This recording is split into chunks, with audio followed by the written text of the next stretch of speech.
Good morning, everyone. Welcome you all to SheLovesTech Australia page today. I'm Demi, co-founder of Tanggram. I'm going to be your MC today. Before we begin, I would like to do the acknowledgement of country. As we gather for today's physically dispersed and virtually connected event, let us take a moment to reflect the meaning of place, and doing so recognize the various traditional lands on we are doing business today. We acknowledge the elders, past, present, and emerging of all the land we work and live on with gratitude and respect. It has been an amazing journey for Tanggram to work with SheLovesTech team and with all of our amazing panelist speakers, judges, mentors, and over 30 community partners here in Australia. It is the first year that we organize the competition in Australia. So thank you so much to all of you for all of your support and contributions to make it possible. Let's first welcome our special guest today, Leanne Roberts, co-founder of SheLovesTech, to give us a short introduction. Leanne, it's all yours. Thank you, Demi. Hi, everyone. Hi, my name is Leanne Roberts. I'm the co-founder of SheLovesTech. I thought that I would share with everybody a little bit about what SheLovesTech does so that everybody has an idea about why, how this started and why we're here. So I just have a few slides to share. Okay, can everyone see my slides? Perfect. So welcome to SheLovesTech Australia 2020. We're so happy to be partnering with Tanggram this year. It's just been such a journey, as you can imagine. This is our first time that we're doing this in Australia, and we're so excited to be partnering with such wonderful partners such as Tanggram, who have just made the journey so enjoyable and so easy. We are right now the world's largest startup competition for women in technology. We started SheLovesTech in 2015, and we started it because there were so few pitch competitions, startup competitions, featuring women building tech solutions. And we found actually from our network that there were these amazing women building amazing technologies, and we really wanted to be able to provide them with a global stage to showcase them. We've also really want to make sure that we bridge women and technology, and our aim at SheLovesTech is really to seek out and to accelerate the best entrepreneurs in technology for transformative impact. So we want to take your startup to the next level.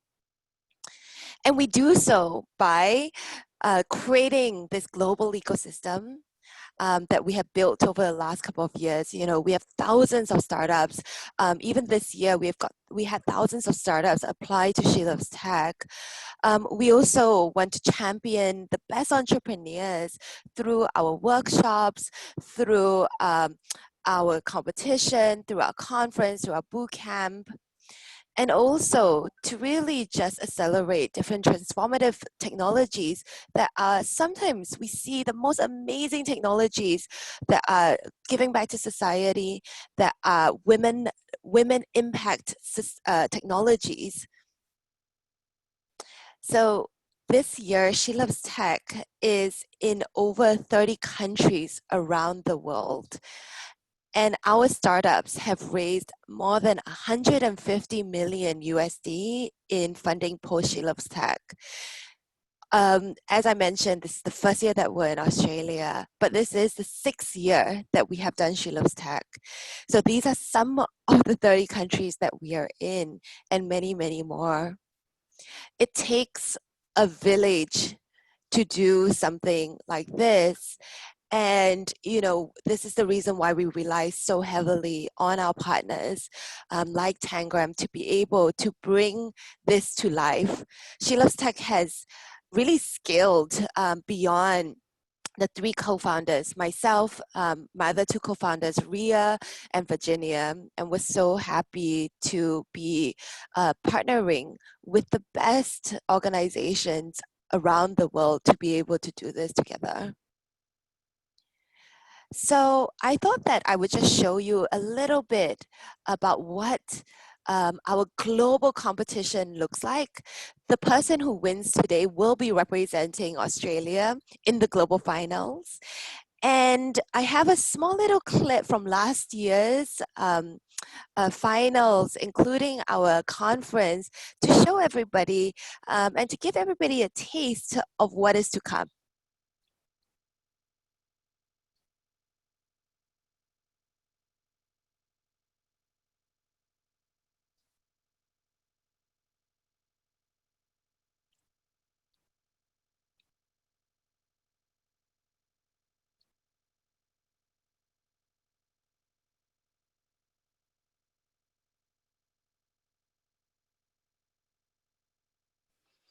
So this is the first year that we are 100% virtual. And with that, you know, we've been working through different things that comes with being virtual, including sometimes that things don't work 100%, but we always work really hard to be able to fix that. Okay, we have it here.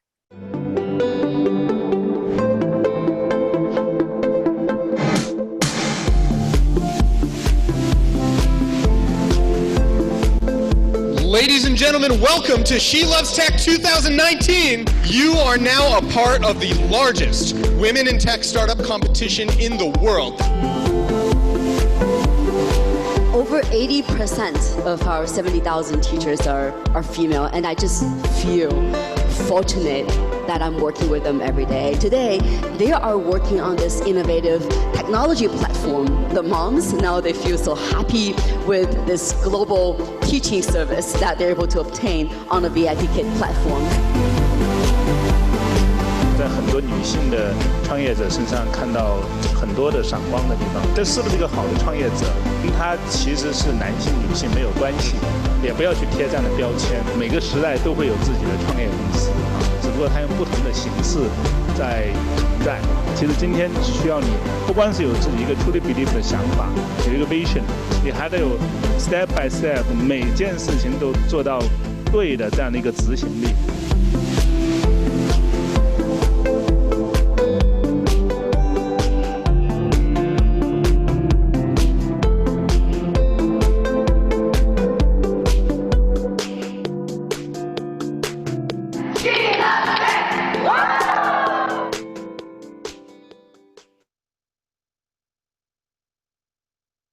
Thank you.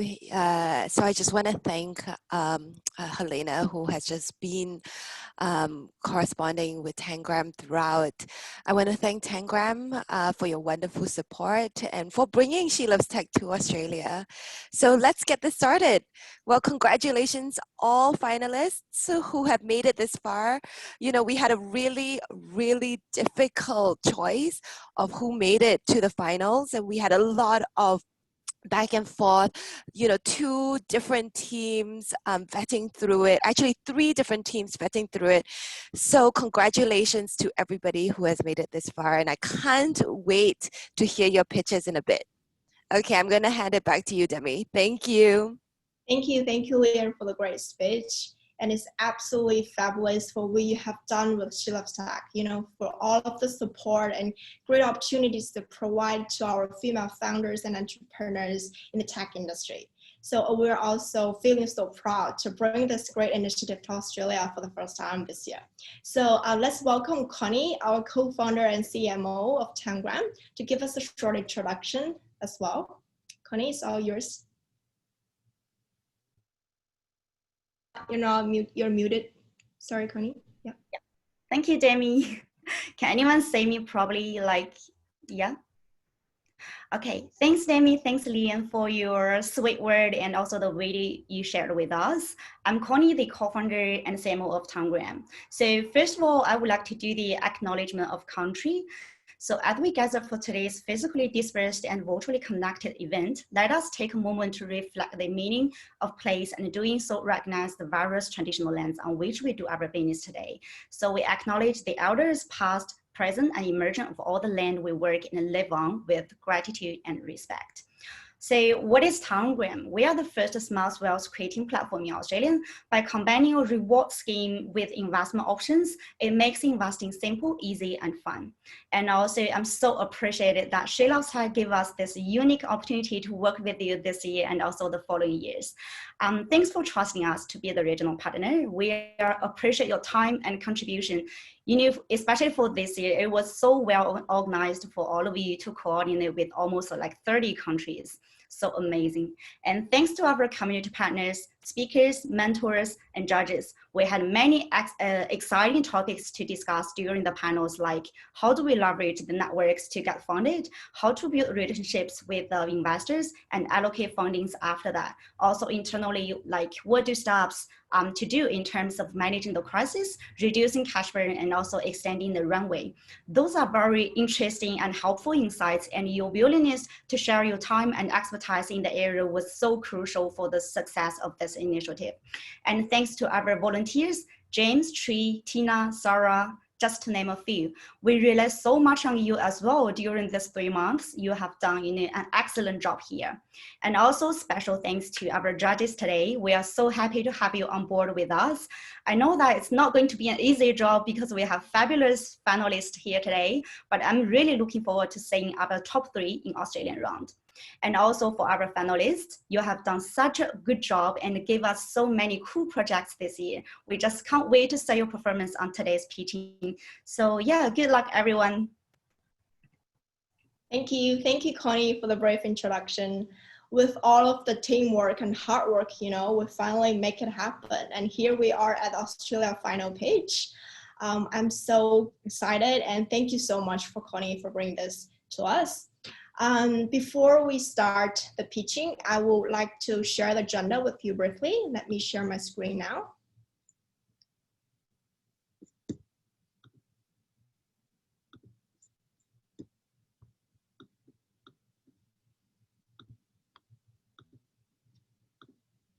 Okay. Can everyone see my presentation? Yep. Cool. So after the opening notes, I will first introduce our judges and finalists, and then we'll start pitching, hopefully 5 minutes from now. And then for the pitching will go for about half an hour. And after that, Connie will give us the Australia recap. And in the end, we will make the winner announcement at 1 p.m. So today we have 5 fabulous judges with us. They are from top lawyer venture capitals, accelerator programs, and community and associations. They all have extensive industry knowledge and from various industry backgrounds. So let's welcome our judges. Please, judges, give us a 1-minute introduction for yourself. Let's start with Melissa. Hi, everybody. Really good to be here. I'm the head of community at AirTree Ventures, one of Australia's largest and most active venture capital funds. Before that, I was a program manager at UNSW's Tech Accelerator. So I guess my whole career, I've worked with hundreds of startups, and even today I see some familiar names in the finalists. I'm really, really proud that everyone is persisting and doing really well with their startup. So I'm really looking forward to hearing all the pitches today. And in particular, I look forward to everyone being really global, ambitious projects, and excited to select one that's going to represent Australia on the global stage. Thanks, Melissa. And Harini? Hey everyone, really excited to be here and hearing the pitches shortly. So I'm the global head of technology for Antler. Antler is an early stage venture capital firm. We invest in exceptional talented founders and startups. So if you're looking to build a company or like a startup and looking for VC funding, we're currently taking applications across Australia and also many parts of the world. So before joining Antler, I was a VP of engineering at BlackRock. So we bring in tech expertise to our founders. So looking forward to hearing all your pitches today, and really excited about that. Thank you, Harini. Ellisa? Hi everyone, my name's Ellisa. I'm from Blackbird Ventures, where Blackbird was established for the sole purpose of supercharging Australia and New Zealand's best founders. We have over $1.2 billion under management at the moment, over 60 portfolio companies. And yeah, we're just growing really fast at the moment, almost like a startup ourselves. But yeah, I'm in the investment team there. So I help sort of look at new businesses, look at existing businesses, and decide who we want to supercharge. Thank you, Ellisa. Rebecca? Hi, thank you for having me. My name is Rebecca. I'm the CEO of FinTech Australia. FinTech Australia is the peak industry body for Australian fintechs. We represent over 300 fintechs, and we have three main things we do. We do a lot of policy and advocacy work. We help build a community, so we help our members grow, and we have our events and we run the Finnies and Intersect. So looking forward to being a part of this event today with one of our great members, Tangram. Thank you. Thank you, Rebecca. And lastly, Laxmi. Hi, everyone. Really delighted to be here. So my name is Laxmi. I'm the Accelerator Manager at the Melbourne Accelerator Program, which is the Accelerator program that's funded by the University of Melbourne. And through the program, we support 10 startups through our core accelerator and 30 other additional startups through our pre-accelerator called Velocity. In addition to that, we also run targeted female founder programs and events for female founders. Apart from that, I've got a bit of background around investment, working for impact investing firm before this. And I also run an organization or non-for-profit called Ilium Foundation, which is about helping young graduates in careers in entrepreneurship, innovation, and impact investing. So really excited to see the startups and can't wait to see who will represent us in the final. Thank you. Thank you, Laxmi. Welcome your judges. Thank you for the brief introduction of yourself. So let's now let me introduce our panelists today. They are AI Spectrum, BindiMaps, Junofem, Pory, RapidAIM, Super Rewards, Tekuma Technology, the Leaf Protein, and Upcover. Congratulations to our finalists. As Leah mentioned, it was not easy for SheLovesTech team to decide which startups to be in the Australia final. So I'm so proud of you guys. I really look forward to our pitching today. Before the pitching, I would like to emphasize our top prizes for local top winners. So all of you will have priority access to SheLovesTech programs, for example, monthly office hour online curriculum. And you all also have the access to post-competition advisory with SheLovesTech. And also there are many other prizes like media features, AWS credits, fingerprint for success assessment. So SheLovesTech team will work closely with all of you to build connections with your partner funds, top investors and mentors. Yeah, I guess that's enough of agenda. I'll stop sharing now. So let's officially kick off our competition now. Each startup will give a 5 minutes presentation and frame its Q&A. Please make sure you're muted when our startup is presenting. Thank you for your cooperation. So let's welcome our first startup, Jillian from AI on Spectrum. Welcome, Jillian.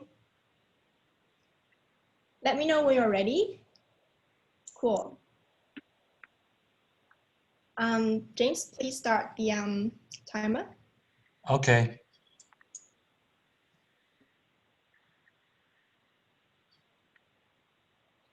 Thank you and good morning. My name is Jillian and I'm from AI on Spectrum. We want to help autistic children build better connections. But first, I'd like to introduce you to Zahara. She is a single mom in Asia trying to raise her 2 children with autism. She is not alone. I watched as my own family members migrated from country to country to escape societal stigma. Other than that, in my 3-year journey working in the psychology industry, I realized that my clients faced high costs and a lack of support after therapy. The challenges faced by autistic individuals are unique. They struggle to form meaningful relationships with other people because they don't know how to connect. They also feel misunderstood, are unable to regulate their emotions, and therefore engage in repetitive behavior to compensate. Children on the spectrum often face elevated anxiety levels, bullying, and social isolation. They also have difficulties coping with change. The COVID-19 has also exacerbated the challenges that these individuals face, with parents reporting difficulties managing daily activities, longer wait times for treatment, decrease in support services due to social distancing measures, and most importantly, there is no continuity of learning and recording processes aren't up to date. I'd like to introduce you to Emoto, an inclusive social emotional learning platform that we've created to help. Across our web and iOS app, we have various features that provide emotion coaching for these children. We first have our emotion matching game and also our proprietary ML machine learning model, which asks the child to copy the emotions, and we recognize the emotion and provide coping strategies for when they feel stressed or anxious. We believe that by building awareness and allowing them to give context to their feelings by labeling their emotions will enable parents to understand the triggers that upset their children and help them signal for help when they require it. We also encourage practical application through emotion charades, which was what I mentioned earlier, and positive self-talk. Finally, during stressful times, we provide them with a toolbox of coping strategies and mindfulness activities. So far, we have partnered with 2 psychology clinics across Melbourne, and we have had 150 testers on our MVP. They have presented us with a 93% adoption rate, and so far we have managed to grow our social media following by 3% every week. Across our advisory board, we've been told that we're filling a current market gap. Therapists are also willing to adopt this in their daily therapy, and it is also introduced as a potential no-contact tool to be used during the times of COVID. What makes us different from our competitors? We provide better communication through behavior trackers that we provide one touch before reporting features from parents to therapists. We also provide better engagement through interactive play-based training, which is an upgrade from existing tools that are already used in psychology therapy. Furthermore, we provide better insight through performance outcome data, and the machine learning model actually improves as the child interacts. And finally, and most importantly, we provide support to parents and carers that need it. Through our inclusive and accessible design, we also respect atypical social styles, and our multi-platform ensures accessibility anytime, anywhere. Currently, there are 1 in 70 individuals in Australia that are diagnosed with autism. Sorry? 1 minute left. Okay, sorry. Oh, yeah, sorry. So currently there are 1 in 70 individuals in Australia that are diagnosed with autism. After achieving product market fit, we plan to expand to Asia and finally the world. The market growth pre-COVID was sitting at 4.3% per annum. Imagine the possibilities after COVID, where everything is digital by default. Currently, the app will be free for our neurodiverse individuals to use for free, but for parents and carers, they will expect to pay a minimal subscription fee to access our premium features. We are also exploring the option of becoming an NDIS provider, so parents will not have to pay out-of-pocket costs for our funding. I have 2 other technical co-founders currently working on this project with me, and they have extensive experience in providing support for children with autism. Thank you. I'd like to invite you to join us. Thank you. Thank you, Jillian, for the great presentations. So let's now move on to the questions session. Judges, please, we have 3 minutes for the questions. Let's start with Laxmi. Yeah, great presentation. And I've got just one question, just maybe a little bit around your co-founders. How did you meet them? Or how did they get involved in this project? Of course. We've actually been working together for almost over a year now. So we actually met during an AI hackathon last year where we were actually tasked with using AI for good. So that's actually how the machine learning model came about. So we started off wanting to create social companion robots, but we realized that it wasn't accessible or low cost. Yeah. And so we combined my industry experience and their technical expertise to create this product. Awesome, thank you. Thank you. Great presentation, guys, and what a wonderful cause as well. I really love it, and it looks like it could work really well. What's the feedback been from the psychologists you've partnered with? Well, so far the response has been very positive. So the previous barriers that we were trying to get through was the fact that a lot of the tools used in therapy were not digital, and therefore, you know, they were mostly flashcards or manually printed out or drawings. So giving them this interactive platform will actually increase engagement and retain attention span for the children as well. So these are some data that we're trying to glean from our testers.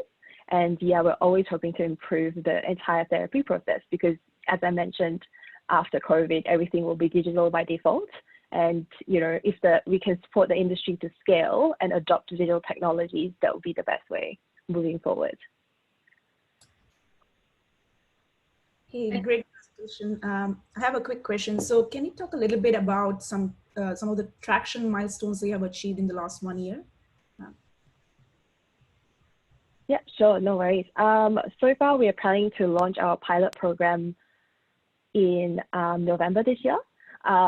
At present, we have had some issues in terms of testing. As I mentioned, we previously partnered with 2 other psychology clinics in Australia. Unfortunately, one has closed down. So obviously, these are this is one of the barriers that we are hoping to overcome after everything starts opening up in Melbourne. But we have started digital testing for now. So we're getting our community members to sign up for private beta testing. And I know it's not as effective as having a clinician present during the sessions, but that will potentially be one of the milestones that we will hope to achieve within the next 2 months after launching our pilot program. And we do hope to achieve at least 1 million users by 2021.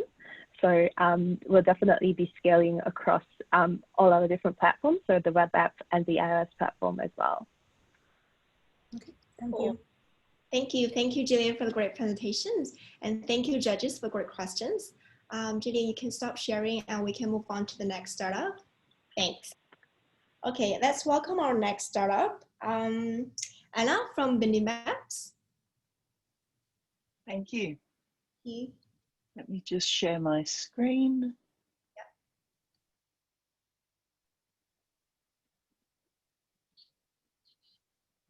Okay, we're all good to go. Start. Great, thank you very much. Thank you. Hello, everybody. My name's Anna Wright, and I'm the CEO and one of the co-founders of BindiMaps. So at BindiMaps, we've actually just closed an oversubscribed $1.5 million round here in Australia, and we're using that money to ramp up our sales and our BD work. So we're using this platform, thank you very much, to look for any introductions to the owners or managers of complicated indoor spaces. So around 20 years ago now, the 17th of March was just a very normal work day for me when all of a sudden the sight in my right eye went really fuzzy. I initially wrote that off just to the stress of a looming tax deadline, but when it didn't clear up, I went to go and see my GP, and that's where I fell down a rabbit hole. So multiple doctors later, I was told that I had a very rare retinal eye condition, and it was a case of when, not if, I would go completely blind in both eyes. Now, even though I trained in finance, I've always had a great love for technology, and I knew with all the technology that was around me that I'd still be able to work in my job. But my question was all about how was I going to get to work? How would I navigate a busy train station if I was completely blind? And if there are Braille signs in that train station, how would I even find them? And my standing joke was I seriously supposed to trail my hand around the wall of a dirty train station looking for Braille signs? And since then, our indoor spaces, our public spaces, are only getting larger and more complicated, and indoor navigation's pretty outdated and confusing. Digital kiosks aren't accessible, and no one can remember all that information anyway, and who wants to use them in COVID? Visual signage is also inaccessible and often just plain confusing. And the next time you see a Braille sign out in public, ask yourself, how does somebody who's blind or of low vision even know that that sign is there? Because they don't know that it's there. So BindiMaps BindiMaps make things and places easy to navigate and for everybody. BindiMaps is an information and navigation app that takes all of the information that you'd find in the digital kiosk and put it into your phone and into your pocket. From the very beginning, we've worked with Guide Dogs, Vision Australia and the Royal Society for the Blind to make sure that it's fully accessible for those of us with low or no vision. Since working with Guide Dogs, we've also extended BindiMaps out for people that need wheelchair access and also for people on the autism spectrum. Other important features, there's many of them, like hazard alerts and things like that, but my personal favorite is a Bindi link. And that while I'm not blind and I'm allowed to drive, I can use a Bindi link to link my car so I don't lose it when I'm at the shopping centre. BindiMaps also collects very detailed data on user journey, and one thing that we can also collect is even down to the direction that the user is facing, and that's a world first in data collection. And our beautiful BindiLytics platform provides even more benefits to our current customers. So our business model is pretty simple. The app is completely free to use. It's the building owners that sign a contract with us. We have 3-year contracts where they pay a monthly SaaS fee for the BindiMaps service. Our sales strategy has always been to target key verticals and then to look for key clients within that vertical. For us here in Australia, Stockland is one such client that's in the retail space. In 2019, pretty much after we went live with BindiMaps, we installed at Stockland Wetherill Park. Thank you. And during COVID, we installed at 3 other locations for Stockland and will do the rest of their portfolio this calendar year. During COVID, we didn't lose any customers, but picked up some new key clients like Charter Hall, National Library of Australia, and the St Vincent Hospital Group.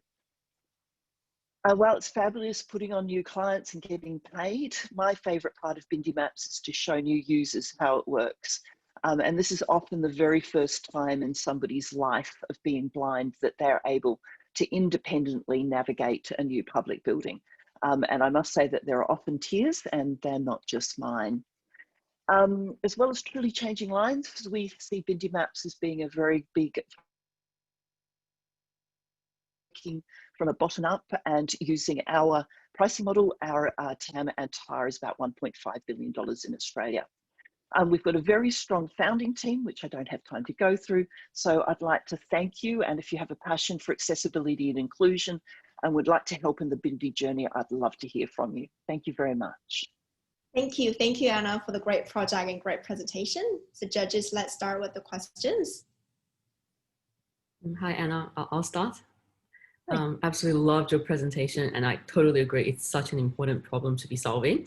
I guess I'll ask you to tell us a bit more about your team. Thank you, Melissa.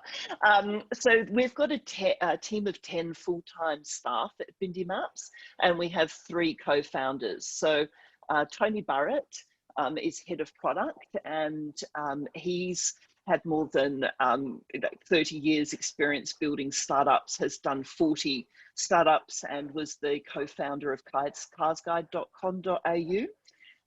Mladen Jovanovic is another co-founder, and he heads up our sales. That's his area of expertise. And then I've got a PhD in finance and have spent about 25 years helping startups go from kitchen bench through to IPO or trade sale.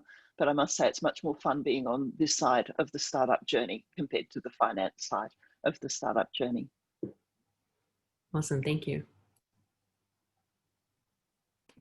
Hi, I just have a quick question, and sorry if I missed it. Great presentation and great problem that you are solving. How are you, how are you going about distribution? Are you partnering with different services, or are you going straight to B2C? What's your distribution model? At the moment, we're straight B2C. We have had discussions with various channel partners, but we haven't found one at this stage. That raise that we've just finished is all about building up sales and distribution. So that's what we're using the money for. We've used all the previous money to build product. So now, yes, we would be very interested in talking to appropriate channel partners, but all of our sales so far have been made direct by us. Thank you.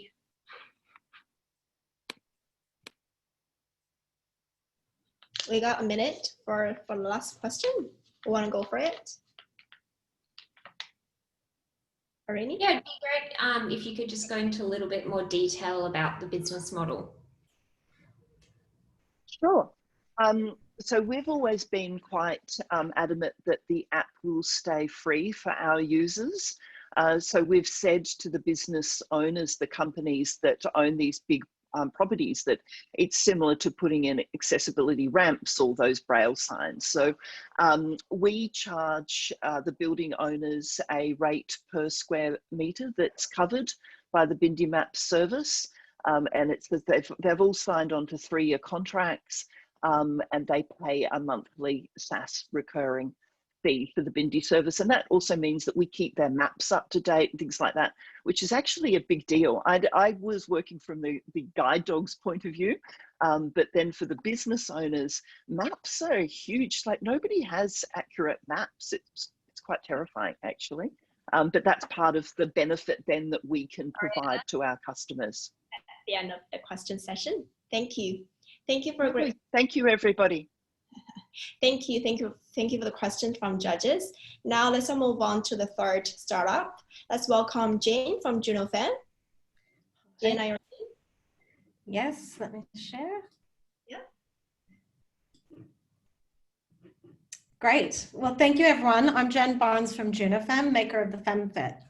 And today I really wanted to start out with a bit of a reality check. If I asked everyone to lift and squeeze their pelvic floor, do you actually know what that means? About half of us think we just did it, but we actually just used our abdominal muscles.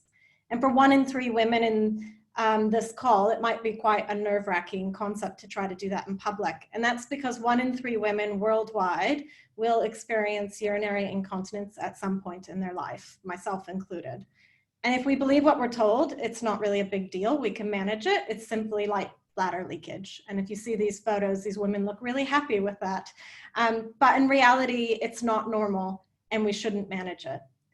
We're told that we should expect it after childbirth and that it's a part of aging, but up to 50% of women experiencing the issue are under the age of 50 and almost 20% have never had children. And on the solution's quite simple. 80% of women can completely resolve their symptoms with effective pelvic floor exercises, but there's nothing simple nor intuitive about performing a pelvic floor exercise for a muscle we can't see.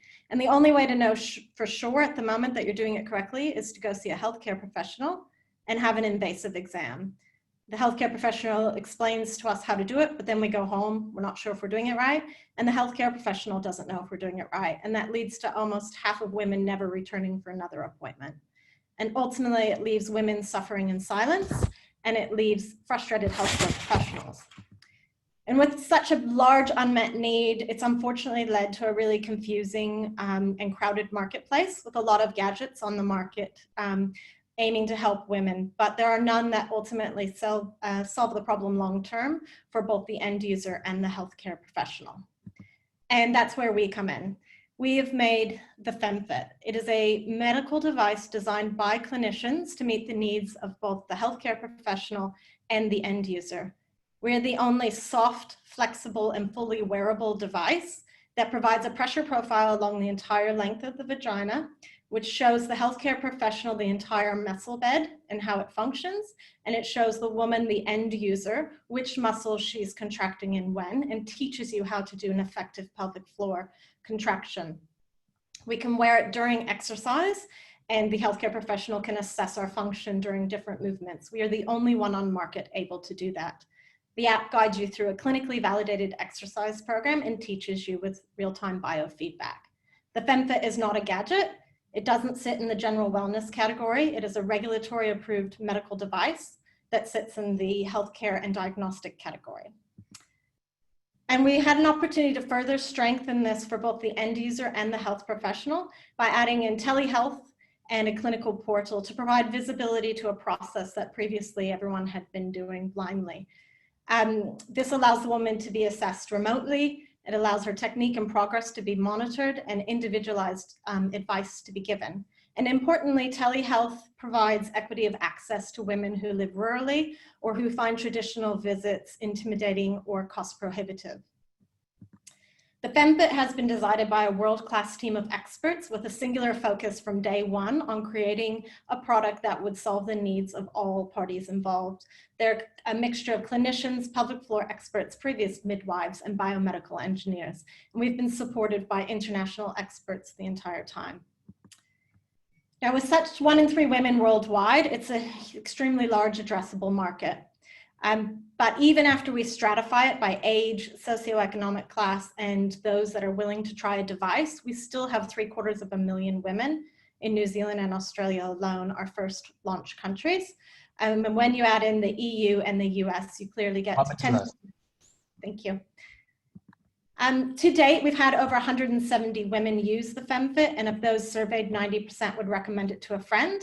We recently had a pre-launch limited release in 8 weeks, and without paid advertising, we sold nearly 60 units. We have 5 clinical sites across Australia and New Zealand piloting it with their patients now. We are regulatory approved for sale in both New Zealand and Australia as a medical device. And we're currently in discussion with the largest Australian distributor to pelvic floor physios with 1,400 healthcare professionals. We make money through the device sale itself, as well as a software as a service model with the clinical portal and end user subscription for telehealth. And we're currently have an open raise where we're raising 500K on a valuation of 3.5 to support inventory build and our launch in 2021.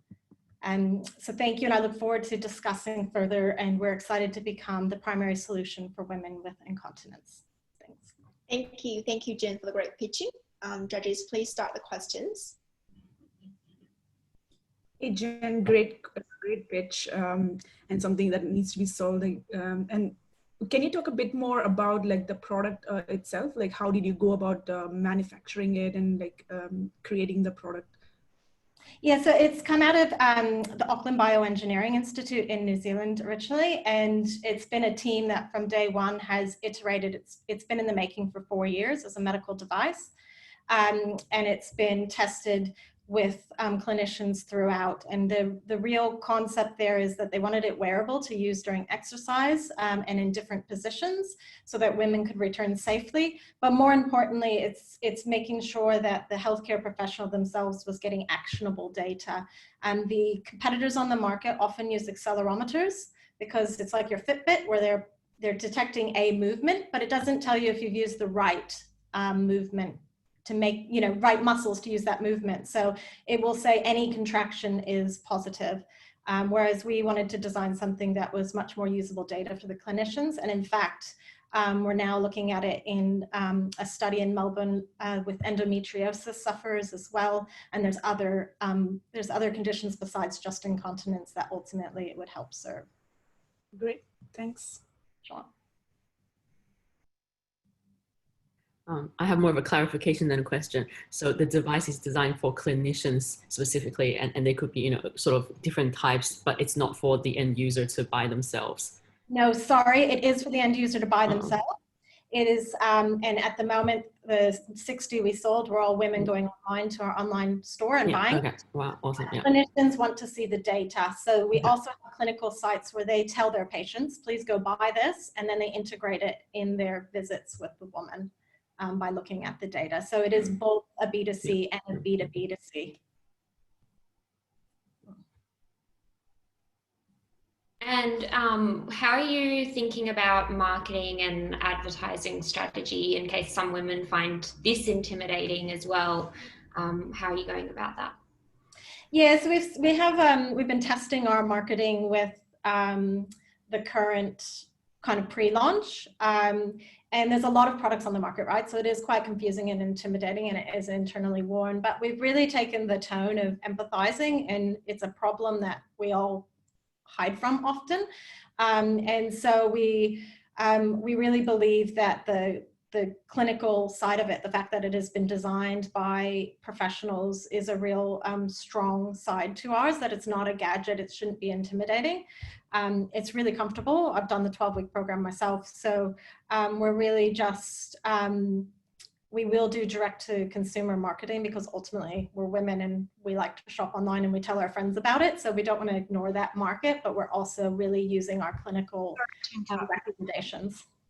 Yeah, I think you could build a really great community around this. It's very exciting. Yeah, so are the 60 women, I just quickly, the 60 women, we have built a cohort. So they're all going through the 12-week program together. Sorry to interrupt. Sorry to interrupt. It's time up. Sorry for the question.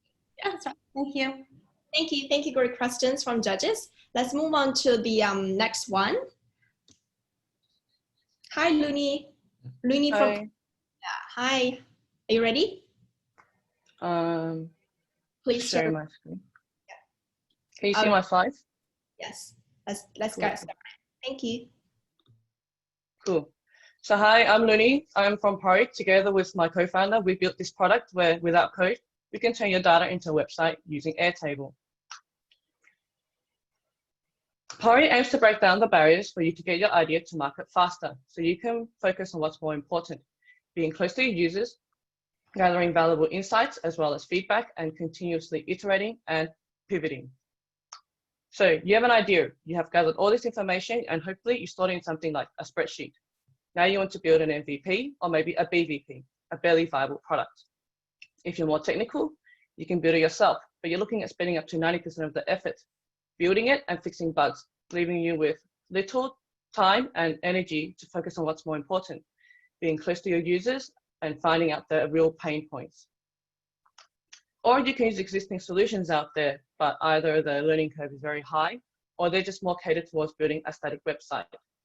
With Pory, we help you turn your data like this, stored in a spreadsheet like application Airtable, into a fully functional website, complete with search and filtering. We have basic premium features such as hooking up your app to Google Analytics, live chat so you can better engage with your users, as well as MailChimp and ConvertKit so you can collect information, build your audience, and basic monetization methods such as buying me a coffee or Gumroad. Further down the roadmap, we are looking to build up user accounts and memberships so you can put your product behind a member wall for you to better engage with your users, as well as provide them with more personalized information. So let's do the risky thing and do a demo live. Can you see my screen still? The Pory website? Yeah, yes. Cool. So say I am starting a podcast, for example. I want to share my startup journey. I have collected all the episodes, recorded it, and stored it in something like this. This is just an example. I've actually got these from IndieWire. Now we can build a site. Here, select the basic template. You can change the layout later if you want. Call it Luni Talks. Here you'll be taken to the Pory editor. Before that loads, let's just quickly hook up our Airtable information. We'll need your Pory ID, your Airtable base ID, as well as where we'll be pulling out the information from, which is this table here. So now you hit save. And here you go, your information is already on your Pory website. Obviously, this is still in draft mode. You can continuously edit, for example, changing the modal to a single column, updating your call to action, and then publish the page. You can also change the sections, add more content, remove more content, do some basic editing. So basic tagline, you can customize the functionality of the button, but we won't do that for now. And maybe have a more fitting background image. So we're doing a podcast, so let's just show a microphone.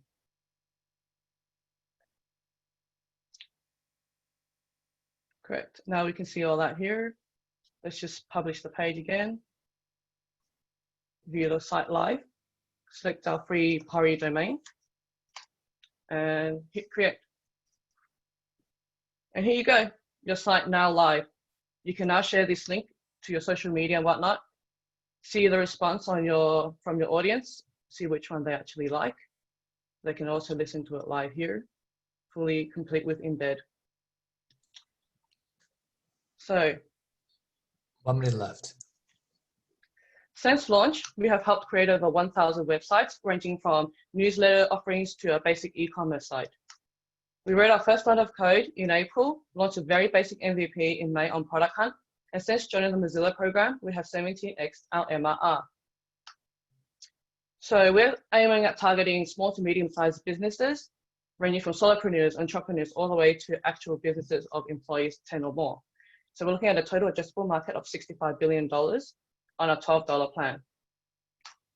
So Sam and I are both software engineers. We have worked with startups for the past few years with a past life in consultancy where we have met each other. So if you're an investor, we're looking to raise a pre-seed of $500,000 USD. Or if you just have an idea you want to quickly test, head over to Pory and start building. Thank you. We are Pory. We help bring your ideas to life. If you can use a spreadsheet, you can build a site with Pory. Thank you. Thank you, Winnie. Judges, let's start with the questions. Thank you so much for your presentation. Just a quick one. How did you work out this was a problem, and what was your reasoning and logic behind the business?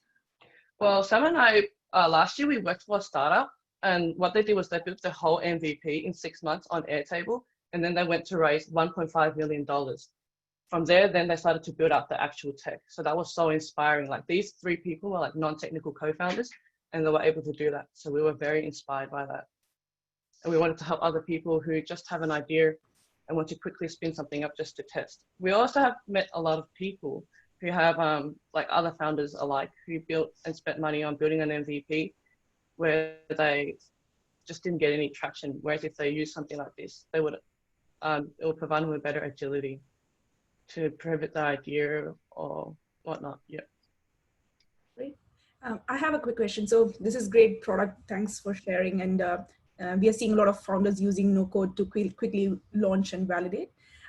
So there are a couple of popular ones in the space of glide apps and table to site. Can you talk a bit about like how you're trying to be differentiated from them and beat the competition? I believe Glide App is mainly focusing on mobile apps as well as just Google Sheets for now, whereas table to site is more all your configuration, everything is set on the Airtable. We are more of we provide you with a really good editor and very good integrations, as well as we're looking to build user accounts and memberships, so you can actually start building up a user base as well. So that's already very different to what Glide App and table to site already provides.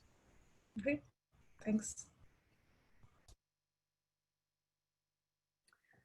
Thanks for sharing. That's really interesting because we work a lot with Airtable as well, and you know, so many things that you can do with it. So, and to Harini's question around you know, your unique positioning, I wasn't really clear about this one because I've seen a lot of founders actually able to take the Airtable by themselves and just like put it on like Google you know, website and things like that. Like how you distinguishing like yeah, just what's yours? Like, I know you said you have some, you know, technical aspects in that is already pre-made, but I'd love to know a bit more.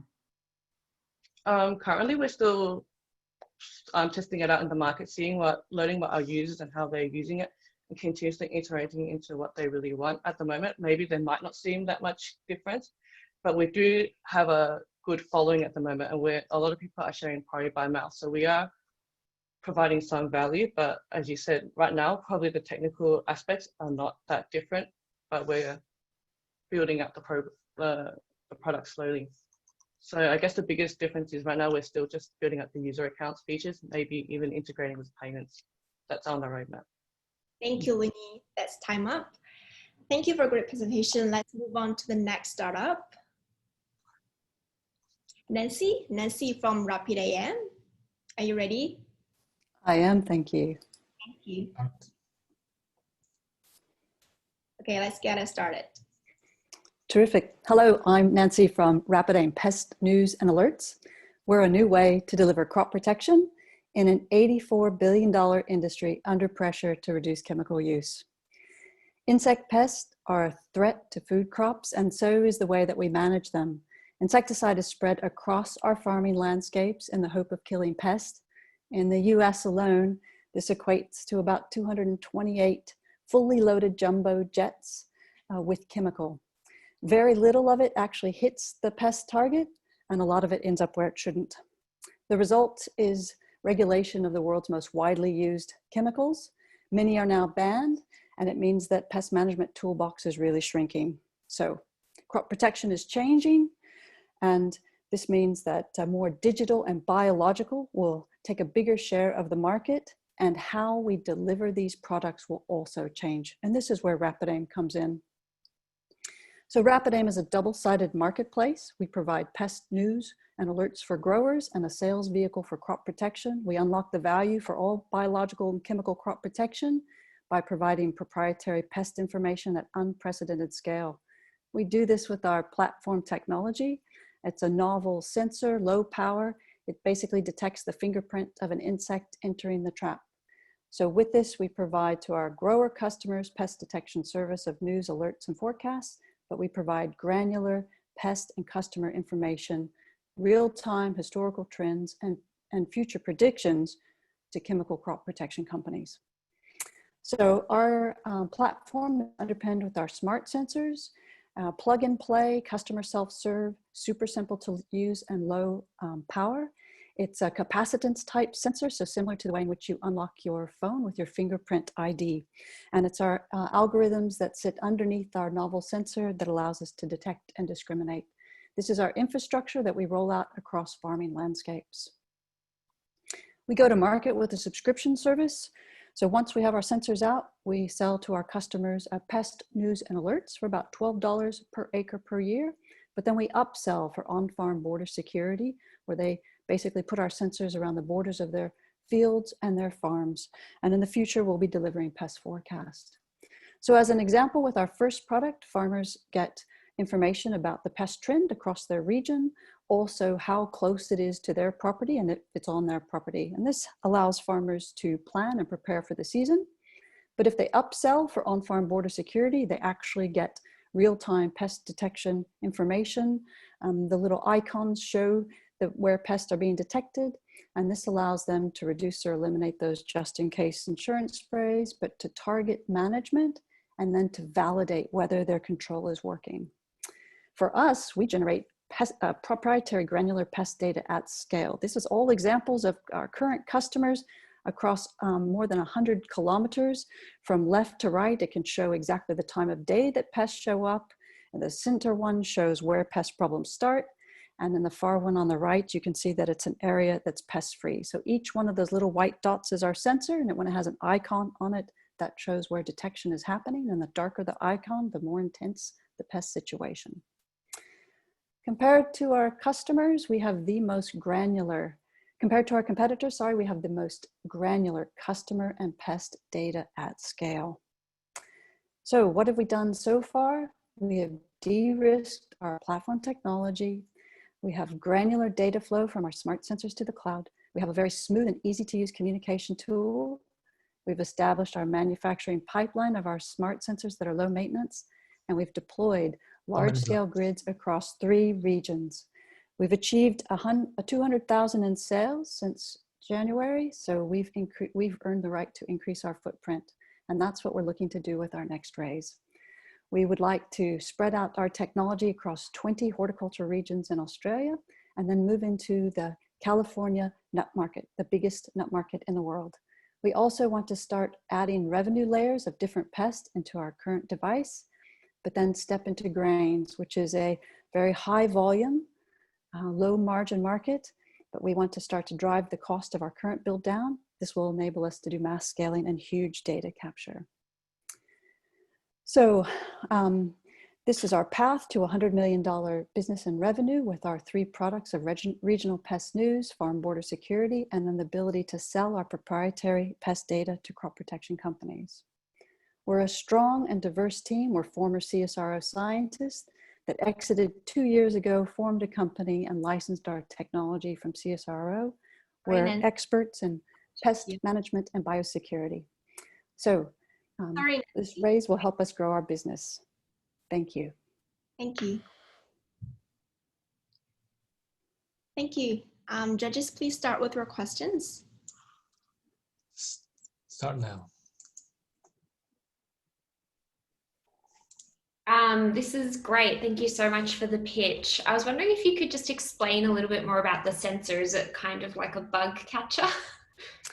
Yep, so any global pest has an attractant that's off the shelf, and then an insect comes towards the attractant, but also the color of our device, the shape. So what it means is about 30 to 50 meters away, it will attract the pest. As the pest enters the device, then it interacts with the device, and their different behaviors and shapes is how we then write the algorithms to detect and discriminate. So you might get lots of insects in the device, but we're usually only looking for certain species, certain groups of pests. One question. So how many devices you need to install on average in a farm, and what would be the cost of each of these devices? Yep, so we don't sell our hardware. We only sell subscription to our service because our devices last well in the landscape, at least a minimum of 3 years. Across an entire region, we've captured 3 regions. We establish 1 per 100 hectares approximately. On farm, it depends on what they're growing and high value, but somewhere between 1 per 3 hectares. So their subscription, we sell subscriptions, not our devices. So currently, with even a low cost, with our build and low volume, we have about a 70% gross margin.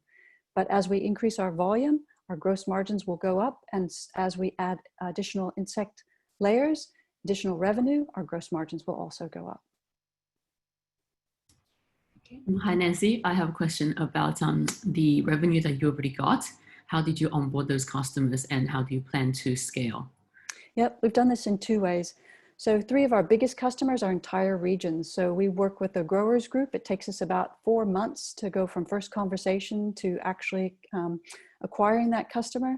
And then we roll out several hundred sensors in that region. We have a total of 425 sensors rolled out across Australia at the moment. And then in those regions, we do targeted marketing to upsell to growers for sensors delivered on farm to their properties.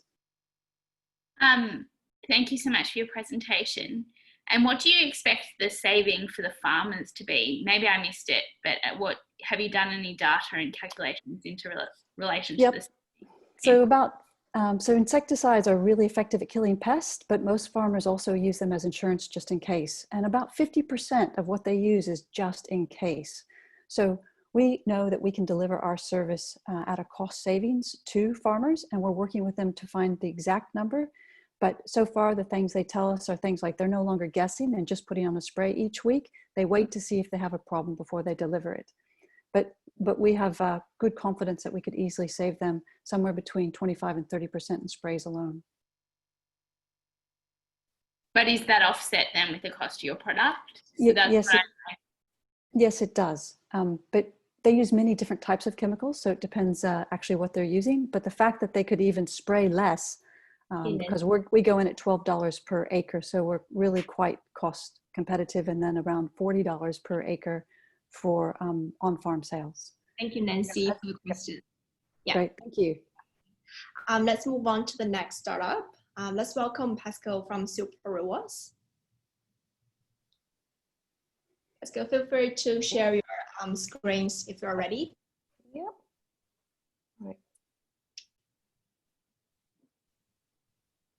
All right, can everyone see that? Yes, we're good to go. Okay, thanks. Hi everyone, I'm Pascal, the founder and CEO of Super Rewards. At Super Rewards, we're solving a problem that faces you, all the judges, me, and all the women in Australia. We're helping solve the gender superannuation gap, where women retire with about half as much superannuation as men. So currently, women in Australia retire with only enough money for 6 years, but live another 14 years after that. Currently, 1 in 6 women in Australia retires into poverty. And the reason for this is fundamental. 76% of women in the accumulation phase of their lives, aged 18 to 64 years old, don't work or work part-time. So they can't top up their super. They actually just don't have any money or any spare monies to do so. This is also a problem for industry. Following the Protecting Your Super legislation, there are 2 key pieces of legislation that came from following that. Firstly, For members who have funds of less than $6,000, these monies are taken away from the super funds and classified as inactive and returned to the Australian Tax Office for safeguard. Secondly, if there have been no contributions to a member's super in 16 months, those super insurances are cancelled. So problem for women, big problem for industry. At Super Rewards, we're an online shopping platform paying cash rewards into super. Women make 80% of household spending decisions, so we're using this to help close the gender super gap. We now have 300 participating retailers with some fantastic brand names, as you can see there. Woolworths, Apple, Catch, eBay, The Good Guys, The Iconic, and so on. We've also managed to secure a number of exclusive partnerships with a number of these brands so that we are their sole cashback for super provider.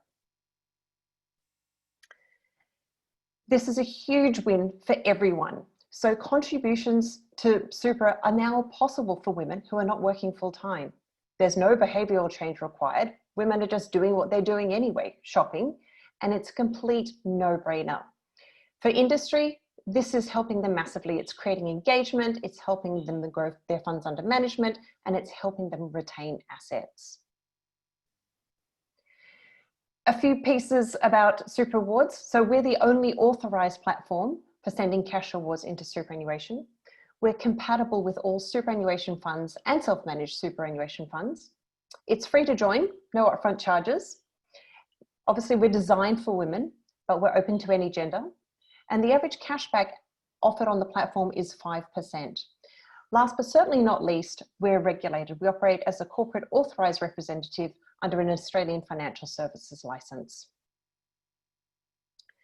Here's a little bit about our team.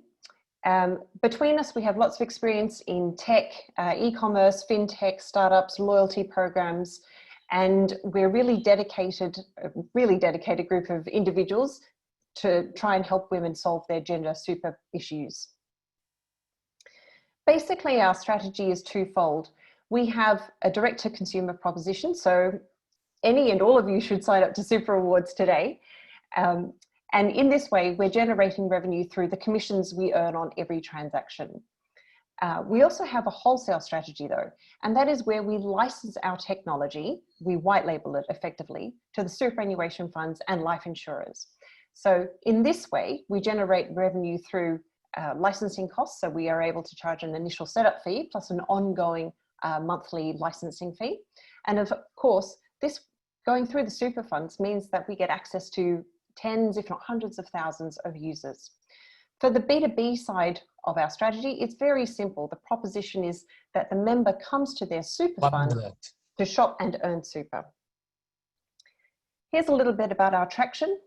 We increased our retailers from 100 to retailers to now 300.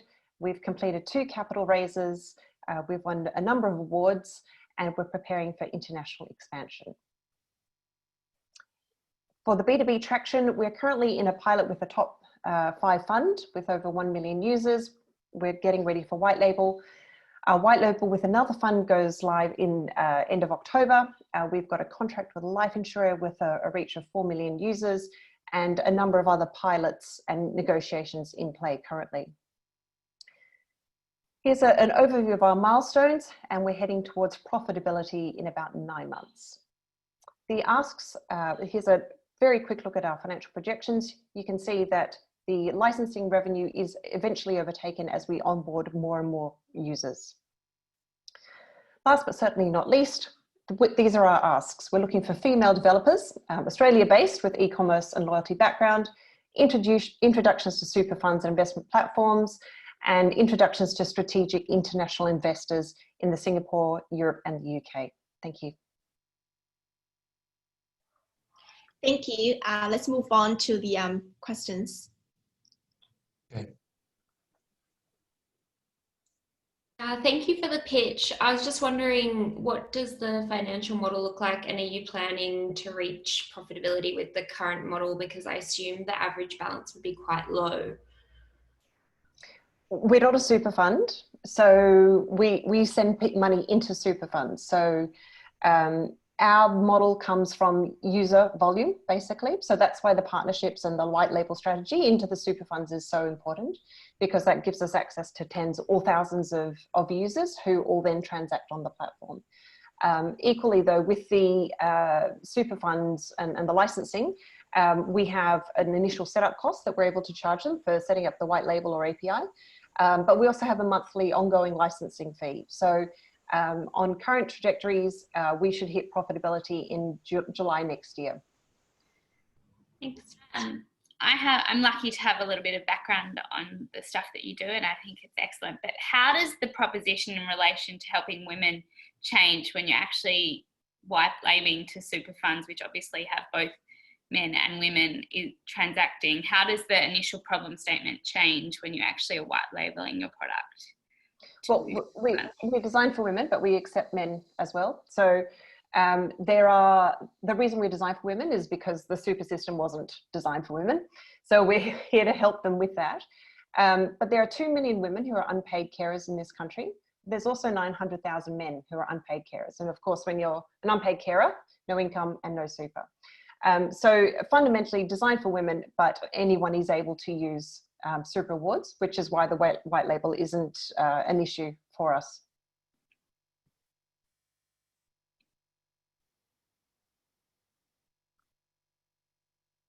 Any other questions? I'd like to ask the questions. We got 1 minute left. Hi, I got a question about like how much rewards I would get. So like how much would I have to shop to get how much into my super?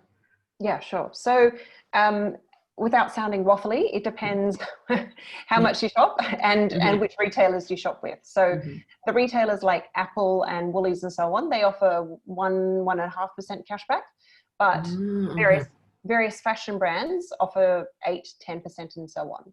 So the average cashback on the platform is 5%. So to give you a sense of my shopping, you know, I'm a mum of 3 children. I, you know, coordinate Christmas, Father's Day. I do the weekly grocery shop, you know, buy school clothes for the kids and so on. And I've earned about $450 in the last 11 months. Just a quick one before we run out of time. What is the level of engagement with the platform? So let's say you white label to 10,000 members of Super Fund. How many are you getting to engage on the platform? Yeah, so the recent pilot showed us... I have to stop you here, sorry. Oh. We don't have time for that question. Sorry for that. Let's move on to the next startup. Let's welcome Bennett from Tekuma Technology. Hi, I'm Bennett, Tekuma, and we're improving ways humans interact with technology. How 2 joystick controllers are overly complex, they're fragile and confusing, and actually haven't changed very much in the 80 years since they were invented. Early 2015, my co-founder Michael discovered the difficulty of controlling a drone and controlling its camera at the same time, and he thought there must be a better way. We've looked at this problem as well with New South Wales Police Innovation Manager, and he tested our controller with some of his divers. Identified that New South Wales Police are not limited to submersibles. They have ROV capability in land, sea, and air. Putting aside questions of accreditations, we need to maintain we're in a position where every single ROV currently has its own controller, requires its own base station, requires its own method of connectivity, does its own thing when it comes to disseminating and retaining information. His take is that irrespective if the ROV is sea, land, or air, they share a lot of characteristics, which is probably why the 2 joystick paradigm is so prevalent. This paradigm needs to be challenged. Standard controlling is needed. He said, I'm so very sick and tired of revisiting the same topics again and again every time we want to use a new ROV. Therefore, what we've developed is a 6 degrees of freedom with tactile force-based control that allows you to control all directions of any ROV with just 2 to 3 fingers. It's one-handed, universal, and robust. We reduce the time, cost, personnel, and training required to get the job done. Here I have a version of our controller. You can see another one here.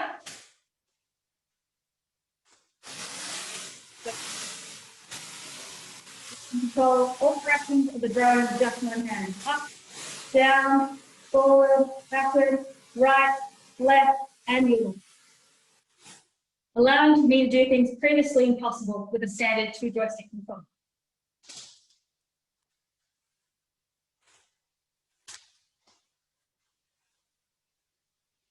First paying collaboration partner is Undersea. So they found our controller is to learn better use, better retention. And they have started installing the controller into applications for underwater rovers such as maritime maintenance, research, exploration, and biosecurity. We've tested with users from defence, thousands of users from 3-year-olds, 83-year-olds. They were all able to pick it up remotely and pilot devices within minutes. From drone control to bomb disposal, air traffic simulation, navigation. These are some of the applications users in the field have seen our technology to help them do their jobs. Remember Leg Control from New South Wales Police? He stated, my thoughts are this controller, as demonstrated, might well be contemplated in the future where we can rapidly change our RV to requirements while retaining our ability to control, record, disseminate, while retaining existing security infrastructure, removing the issue of multiple controllers, standardizing on connectivity, which will enable us to focus on what an RV can do, not worry about how it doesn't. We've also tested with other professionals and students. Aerospace professionals saw that with our controller, they can send teams of 1 rather than 3 out to do jobs. Which would previously be too difficult for a cinematographer on their own. They would now be able to do with our controller. Our controller also reduced user strain for all users. Peter Worsley, quadriplegic, found he could operate a controller with just 2 to 3 fingers. See it could be applied to gimbal control, physical sculpture manipulation for its artworks. In October 2016, we tested a proof of concept with hundreds of medical students at the Melbourne Museum STEAM Demo Day. One student in particular rolled up in a wheelchair, right arm and hand in the breath. But I could output the concept in his left hand and flew a drone. 1 minute left. Thank you. Wow, he exclaimed, that's really cool. A kid who'd never been able to play Xbox was flying a drone. High school robotics teams were first paying test students. They controlled multi-directional wheeled robots and went from taking full turn to learn to control the devices to just one afternoon. Taking into account applications in industries such as construction, energy, accessibility, space, defense, robotics, medicine, gaming, and more, we estimate our total addressable market will grow to over $5 billion. This is similar to other industry estimates. Michael and I, techie and hustler, we personally know the pain points to learn and make empathy work and data to prove it. Ideally, we want to partner with existing big companies, make the most impact and work with them to give their customers a friendlier control experience. We've come from problem to prototypes, patents to paying customers over the last 4 years and are currently looking to work with more companies. What we're looking for is not necessarily investment right now, but we're open to strategic investment from the right partners. But really what we want is more sales opportunities and partners to work with to give users a friendly control experience. We have Tekuma, we're revolutionizing tactile control. Interrupt, Annette, please wrap up within 1 sentence. Done. Done. Thank you. Thank you. Okay, judges, let's start off with the questions. Start. I've got one question. Thanks for the presentation. You said that the application of this in various industries and all, but what's your first target segment? Like, is it the high school robotic? Is it defense? What is it? Like, what are you pursuing? So we're pretty focused on underwater robotics right now. So we've been trialing them with over a year. They bought over a dozen units. So we're successfully in that market. We're looking to next is accessibility, and we're in the process of having meetings with Biogen and doing demonstrations with them to see how it can best help people with neurological disabilities. Okay, thank you. So just in 1 sentence, what's the problem that you are solving? Current control is overly complex. They're fragile and confusing and haven't been updated to meet the standards of new devices that require ever complex more control. Yeah, if you were to say that in a layman's term, what would that be? Like what's... Two joysticks plus extra buttons is really, really hard to control a device, and it's peripheral, like it's camera. So what we do is let you control the device entirely with 2 fingers. Freeing up to do all the other jobs. Okay, thank you. Thanks so much, Annette, for the great pitch. Do you have any patents on this? Oh, yes, we have a patent that have been awarded here in Australia. We're currently in national phase in Japan, USA, China, and Europe. Awesome. What exactly is the claim of the patent? Can you talk about that? Sorry? What exactly is the claim of the patent? Is it? So it's the method of controlling and the customized data that we retain. So we allow you to customize how you control the device. So if you want it more sensitive to go forward or backward or up and down, if you want a larger dead zone, we can drag and drop control that. So that and being able to control devices physically with this full space tactile control. See how complex it is, but that's what it's about.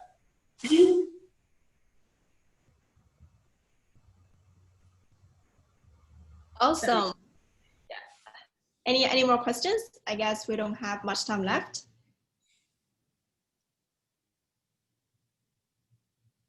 Good. So thank you for the great presentation from Bennett. Let's move on to the next startup, Fern from the Leaf Protein. Yes. Hi everyone. I'll just share my screen.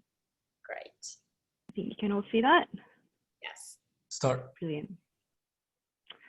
Okay, so at the Leaf Protein Company, we're mission driven and we're passionate about how to feed 10 billion people by 2050. The specific problem that we're looking to solve lies with food brands and manufacturers, because they have unfortunately a limited number of plant protein ingredients to work with, despite the demand for plant-based foods. In fact, all the existing plant protein ingredients have one or more of the following problems: consumer food intolerances, concerns with genetically modified crops or crop contamination, undesirable flavors, and ultimately, crops that are not sustainably scalable to meet the increase in demand for plant proteins. Our next wave of consumers are millennials and Gen Zs, who have an increasing number of food intolerances. And so they're concerned about how their food is grown and where it comes from, as well as the environment and their environmental footprint. And as you can see, the majority of vegans and vegetarians are in fact millennials.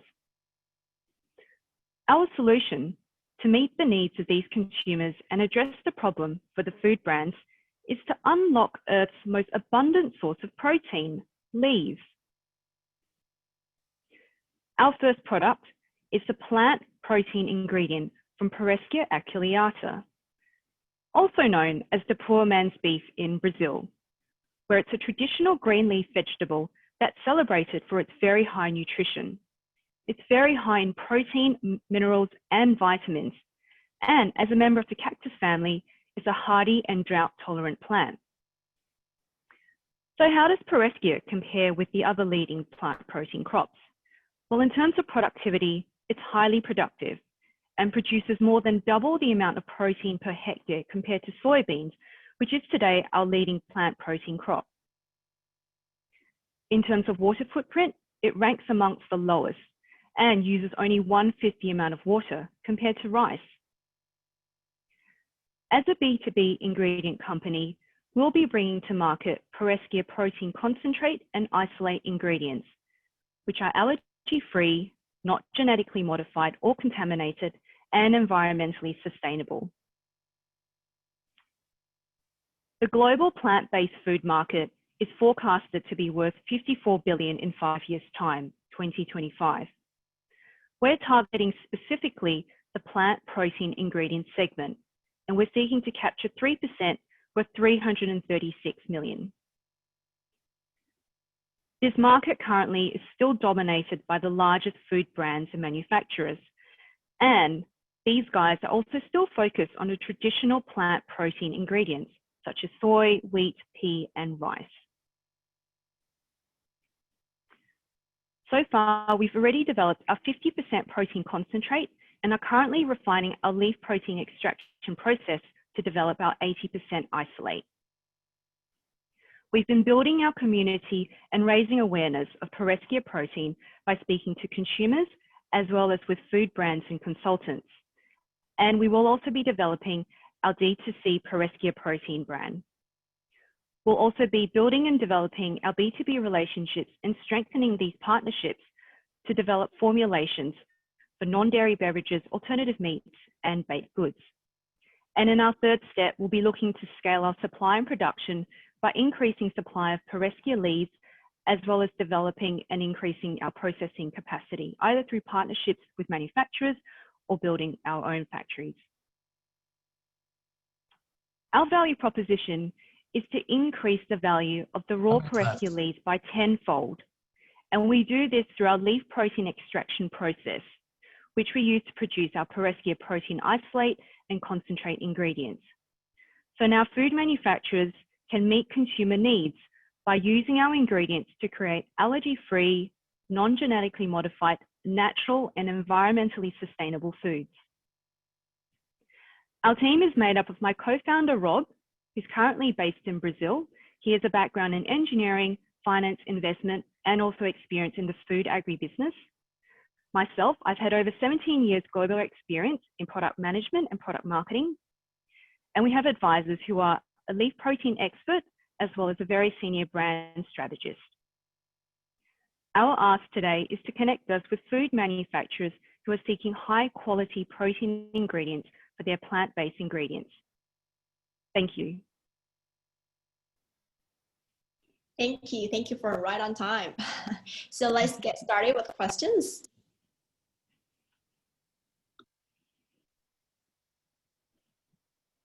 Anyone would like to ask the first one? Yeah, sure. Thanks so much for the pitch and solving such an important world problem. I was just wondering if you could speak about what traction you have, or any feedback you have, anything like that.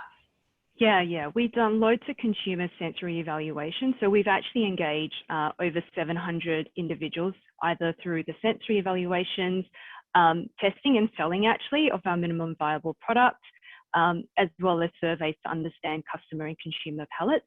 To date, we've actually built up over just the last 3 months, we've built up a database of over 100 interested consumers and clients for our next batch of samples. So my question right now is, like right now you're at a point where you have the powder that's 50% protein. Yes. Okay. Correct. And then you want to get to a point where that can be turned into more products. But for now, it's kind of like, is it just used as a protein powder the way other people would? Yeah, so the application, so we're targeting as a B2B ingredient company, we're targeting the food manufacturers of the brands. So if you think of someone like Impossible Foods or V2 Burgers, where they made alternative plant-based meat burgers, they can use our protein instead of soy ingredients, which, as I mentioned, have the genetic modification and all of that. So we're essentially an alternative plant protein that's just much better for the environment and for your health. Yeah. Have you had any issues with the protein being green? As in, like if they add it into something else? Yeah, so this comes with a formulation. Depending on what it is, obviously we probably can't make a white beverage, but as we further develop, the isolate is actually going to be a more neutral color. So the higher the protein concentrate, the better the coloring will be. But because we're currently at the 50%, what we do in terms of formulation, depending on the product, it can be masked with different foods.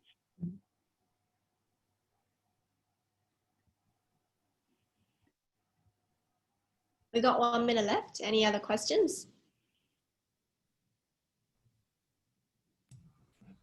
I have a quick question. So how does the protein content stack up against other options right now, like soy and other ones? Yeah, so in the actual natural component already itself, it's about almost a 30% concentrate, which is much, much higher.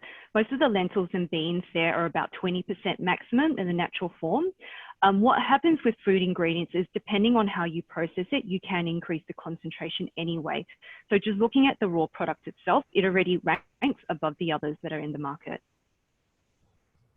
Thanks. Thank you for the presentation, and thank you judges for the questions. Let's welcome our last panelist, Sky from Upcover. Hi, Sky. Let me know when you're ready. Perfect. Okay, we're all good to go. need to hi everyone.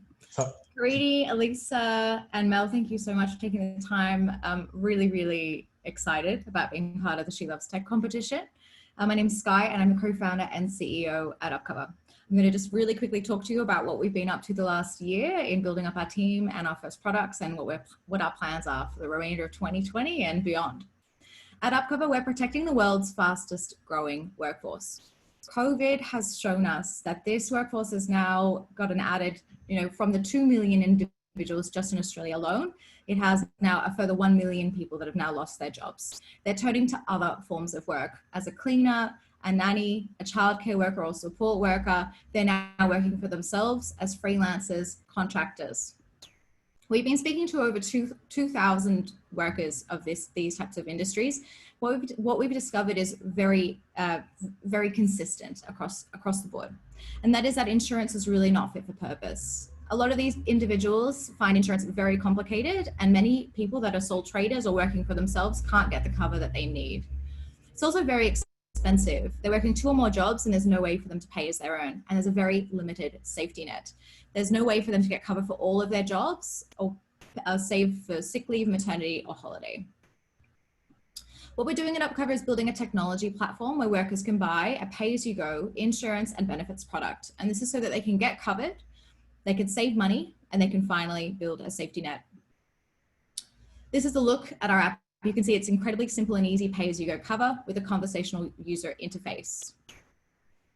You can just speak to our virtual assistant Carmel, and very quickly, within less than a minute, you can have a quote and toggle on and off the products that you might be needing for your type of work, and that is it. Our business model is very straightforward. We take a 20% commission on every transaction. For example, for the first segment of our proof of concept, we have the food delivery workforce. We've built a product which is 3 products. For what we believe will be the most important product for them, which is theft cover for their food delivery bicycle or e-bike. That'd be about $30 a month, and we would take 20% of that. We're also working with B2B partners, anyone that works with an on-demand workforce, and we would take, for example, about $1 per day in premiums. And our distribution strategy is twofold. We work with community managers that we're building ourselves and tap into closed social media groups of individuals that are working through different types of verticals like the food delivery workforce. We also partner with channel players in B2B, anyone that's supporting the gig economy ecosystem. And that includes Sydney e-bike rentals, Uber, and we've just signed on a pilot with Easy, the largest Asian food delivery retailer and platform. When it comes to our community manager model, I want to introduce you to our first community manager, Matteo, who's a theoretical physicist, but a food delivery worker while he's in Australia. Hi, I'm Matteo, and I'm going to explain some tips on how to stay safe as delivery partner out on the road. Hi, I'm Matteo. Oh, our product roadmap is starting with the food delivery workforce. We're launching this week and then expanding out to any sector of where individuals are working for themselves, including care-based, trades-based or handymen or women, IT professionals, consultants and freelancers, creative professionals, and delivery and courier. The market potential for this segment is absolutely enormous. It is the fastest growing workforce in the world, and in Australia it is no different. In Australia, the size of the market is about $2 billion, and globally, just looking at mobility segment for delivery and rideshare, and the segment being sized at about $500 billion before COVID, we see that just for the core products for insurance, that the total opportunity is valued at about $20 billion globally. And when it comes to scalability and growth, we're looking at entering into similarly regulated high growth markets within the Asia Pacific region, like New Zealand, Singapore, Hong Kong, possibly Taiwan and South Korea as well, and then looking at core entries into certain states within the US. Now, it's been a year since we started working on this journey, and we have accomplished a lot. Our team has expanded to 8. We've graduated from the first cohort in Antler, where I first met Harini. We've done 2,500 interviews and outreaches, built out our own proprietary pricing model, developed our own policy wording, secured an insurance partner with Lloyd's of London, and we've also fundraised $900,000. We've done a little bit on competitions as well, but this is a really great opportunity. I'm very, very delighted to be part of She Loves Tech. We are launching our product next week. So that is all from me. When it comes to building out tailored, simple, holistic insurance and benefit solutions for the future workforce, this is what Upcover is doing. We are the only segment that's building products like this through the globe over, and we are absolutely delighted to be part of this. Thank you so much. Thank you. Thank you, Sky, for a great project over there. So let's start with the questions. Sorry. Judges, who want to ask the first question? Maybe I'll ask the first one because I didn't understand this pathway. So if I'm, you know, working as a delivery driver, so I use your app, I buy insurance, and that insurance is collected from other insurance companies, or do you have your own insurance plan? Because I'm paying $30. Do I have to pay anything on top of that to buy the insurance? No, that's it. It's so what we've done is we're fundamentally we've got an insurance partner. We've built out the product ourselves. So Lloyd's of London is the oldest insurer in the world, and they've partnered with us to distribute this product. We built it from the ground up. The gig economy is a segment where products that are very bite-sized don't yet exist in the market. So that's where we've been involved. So it's just a holistic fee of just, let's say, for example, $30, depending on the industry that you're in and the products that you're looking for. Public liability, for example, or professional indemnity, you would pay a bite-sized fee. And the innovation is really around being able to, you know, get this in a tailored fashion. Very, very simple and easy. Doesn't quite exist just yet. Okay, so that's $30 irrespective of whatever industry I may be in. Is that right? Or is it like? No. So there are actuarial pricing models that are within this. So $30 is like an indication of one product for a food delivery rider. What we've done is been developing, for example, the last couple of months, expanding out to more than 280 occupations, depending on the occupation that they're in. For example, if they're a cleaner, and depending on their risk profile as an individual and the work that they do and the other forms of work, because they might work in more than one industry, the price will be tailored for them. Okay, fantastic. Thanks for that. It's okay. And so the onus is completely on the gig worker themselves to buy and pay for this insurance. So when you say like you partner with Uber or Easy, their job is just to let their riders or their workers know that this exists for them to buy, right?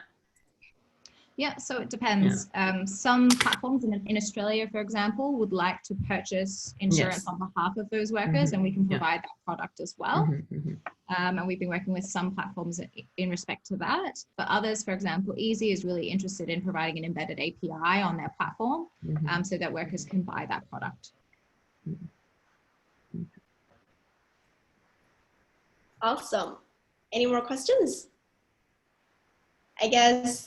Cool. Thank you so much, Sky, for the great presentation. And thank you so much for our judges for the great questions. It's really, really impressive to see that with you have great ideas with innovative solutions to the industry problems. So it's very, very fantastic. So you guys are doing so great. So let us give judges a few minutes to decide who are the top winners for today's pitching. So let's welcome, so while waiting for our judges, let's welcome our co-founder and the CMO, Connie, to give us a recap on Australia journey, like what have accomplished during the last couple of months. Connie, it's all yours now.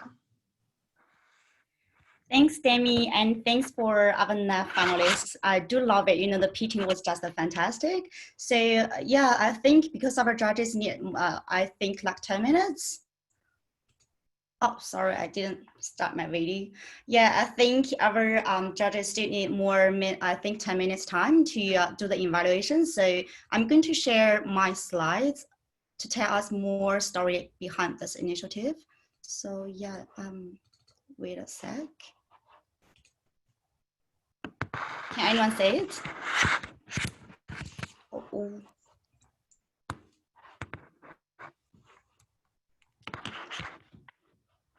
Yeah, okay. So yeah, I'd love to share some story about why and how we want to introduce SheLovesTech to Australia for the very first year. To let all of you know the team, the people, the communities behind this initiative. And meanwhile, our amazing judges, we work so hard to evaluate each finalist in this 10 minutes time. And yeah, back to 2019, last year, I was in SheLovesTech International Conference and the global final as an audience by chance in Beijing. And I still remember the theme was Tech for Good. I do enjoy the conference and also the discussion with our speakers. So also inspired a lot by the presentation given by the global finalists last year. And then I realized that SheLovesTech has been in over 15 countries last year, but just not in Australia and New Zealand yet. So after conference, I was like, tried so hard to get contact with them. And some of you may ask, like, why you're doing this? You being an entrepreneur, you should do anything that relates to your business, right? But the same question came to me as well. Do we really need to do this? Can we organize such a big initiative that we haven't even done it before? So I was thinking for quite a while, and I even did a little bit of research on it. And then I found out that most original partners of SheLovesTech previously was incubators or communities. But I think we are special because we are startups, so we know how difficult it is to start a business without any resources in Australia. Like we had our ideas in 2016, we built everything from scratch, from zero to now. So we were so desperate for looking for an effective channel to network with the top tier investors and also industry leaders. So that's why I felt like this initiative would be very helpful and insightful experience for female entrepreneurs, especially in Australia. So this is a platform that we were looking for when we started the business like Tanggram. So my answer at that time was like, yes, why not? Let's do it. Let's make it happen. So by the end of June, we finally confirmed the collaboration with SheLovesTech. And then we got another big challenge that everyone may know, that Victoria went back to the lockdown period again. So that's a big challenge. So we need to totally, to draft another plan, like everything is 100% virtual this year. So in July, we made a drafty plan, built up a team and started to approach our community partners, mentors, speakers, and judges. So yeah, again, thanks to our community partners, though this is the first year in Australia, we are so honored and privileged to have all of you supporting us to make this initiative happen. And I understand that there are actually a lot of things and posts and newsletters you need to share through your communities. So again, I do appreciate your support during this 3-month time. And then in August to September, we have successfully hosted 3 panel webinars with our amazing speakers. Special thanks to Vanessa from Antler, Shiwang from SAS, Catherine at Bright, Sarah from the Dream Collective, co-founder Sahira, the co-founder of Finch, Philippa at Blue Chili Group, Thomas Kim, the partner at HWI, AppsWare Lawyers, Mele from Energy Lab, Megan at FinTech Collective. Oh, that was quite a lot, actually. So yeah, thanks to our amazing speakers for the great support and valuable suggestions for our staffs. And in September, we shortlisted our 9 finalists and organized a mentorship session, one-to-one mentorship session for all of them.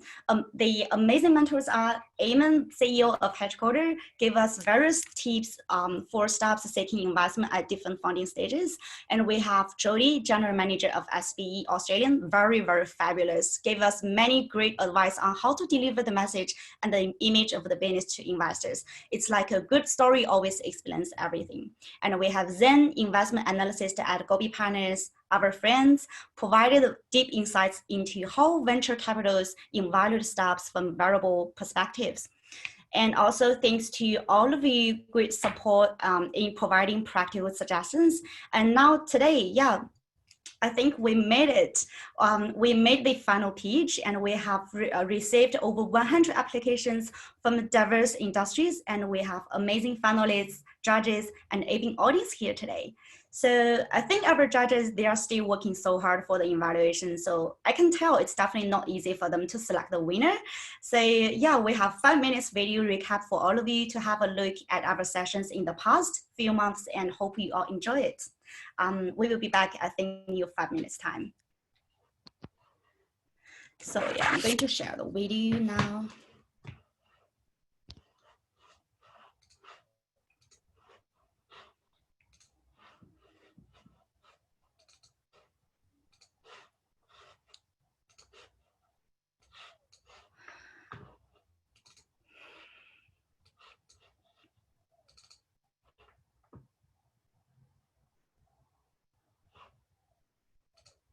So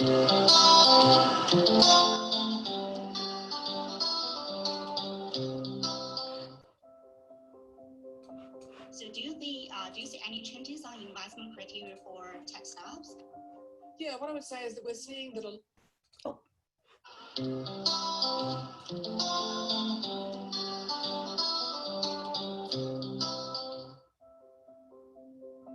So do you see any changes on investment criteria for tech startups?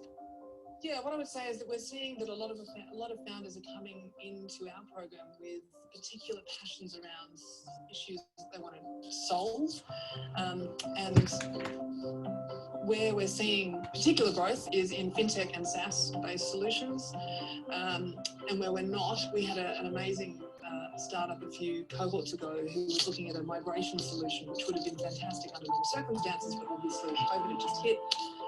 And unfortunately, it wasn't something that we could pursue with. And the other thing that I would say is that the investors and the venture capital decision makers are getting much harder about wanting to see commercials and wanting to see the clear communication of where those revenue streams are going to come from, and a clear path and rapid access to customers and revenue.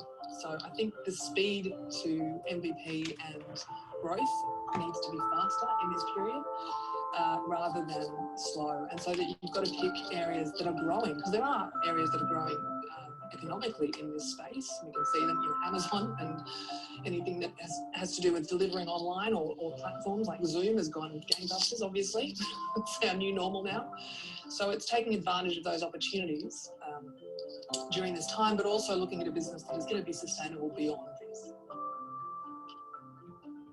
They are really talking about not only about secure funds, but also how to survive, how to keep your team running consistently. So building a resilience model is really important. So Shihira, what's your advice for founders out there on that question? Like how to motivate your remote working team to keep the efficiency? For me, one of my favorite books of all time, and some of you may be familiar, is The 48 Laws of Power by Robert Greene. And my favorite law is plan to the end. And this has been something that I've applied both in my personal life and professional life, and particularly in startup. The ability to plan to the end is key, because what that allows you to do is play out every possible scenario that your business may face, say in the case of trying to raise capital. You know, in a good case scenario, which is often what we focus all our efforts and attention on, is the successful closing of a round. But, you know, planning for scenario B, C, D, and preparing yourself with what that actually looks like, having a contingency plan in mind. And some of that involves what they call negative visualization. We often don't like to think about failure and what would happen when we fail, but the key in understanding and failing quickly is critical to a startup. You've heard that sort of fail fast rhetoric, and the reason for that being is that when you're able to foresee you know, scenarios due to circumstances out of your control, you also lessen the shock factor that comes from it. And I think as a founder, if you can prepare yourself mentally for all of the different scenarios and plan to the very end, and you know, some of them are very dark places that you don't want to go, i.e. what if my startup, you know, dies and we run out of money? That's also something that I think is really important, to allow yourself to plan strategically and be ready for anything that happens. I want to share your thoughts on how to build a resilient team that responds to those unexpected circumstances quickly and efficiently. Said working as a team, being able to motivate staff members during this difficult period, nurturing their physical and mental well-being as well. So I think, yeah, so resilience can mean a number of things, but I think adaptability is an important aspect, particularly during this challenging times. Having been in an environment like this before, but living in tiny boxes, of our four walls. We're on our screens all the time. Everyone's struggling with a plethora of different things. And I think the most important thing that a leader can do now to help to build resilience in their teams is to really create the psychological safety, be empathetic, meet people where they are, be generous in spirit, be authentic, promote openness in your team, and be transparent. I think transparency and honesty about the situation is really important. Any questions for startup who is in idea stage? How can we differentiate from others? And look, in my experience of doing it the wrong way, and then all the teaching and programs I've run since then, I think the best approach is, as soon as you have an idea, it's to, firstly stay on that problem as long as you can without jumping to a solution. So you've identified a problem or an opportunity, and just really try to explore that as much as you can before you start saying, okay, here's my solution, and running off with it. And then, talking to potential customers in as many as you can in as many different ways.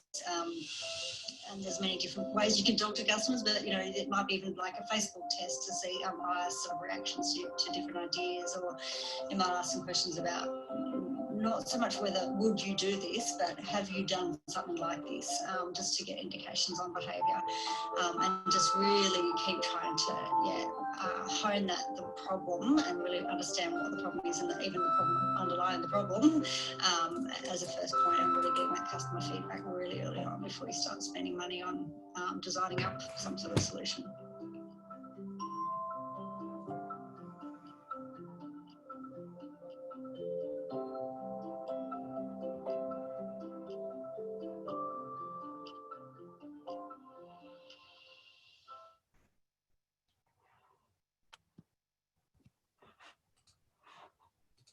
Thank you so much, Connie. It's a great recap there. We have done a lot of work with SheLovesTech team, with all of our community partners, our judges and mentors. So we are back with the judges' outcomes. I'm very excited. But before we make the announcement, let's first take a group selfie together. Please, everyone change to the gallery view so you can see everybody's faces together. Cool. Oh, good. So James, would you please help us take a selfie? So how about let's say SheLovesTech Australia 2020 together. Okay. 1, 2, 3. SheLovesTech. Please unmute yourself. Unmute yourself. Oh, good. Okay, cool. Big smile. 1, 2, 3. SheLovesTech Australia 2020. This is like singing a birthday song together. Yes. In a very uncoordinated way. We all have different lifetimes. I would like to say thank you so much for our great startups. I really love your ideas, and you are all doing an amazing job today. And thank you so much to our judges as well for your time and contribution. I know it's a hard decision for you to make because the scores are so close to each other, but yeah, we've done this. So I'm so honored to be firstly announced our winners for the third place for today's pitching. Okay, here it comes. So the third place of today's pitching goes to Jen from Junofem. Jen, please give us a short speech.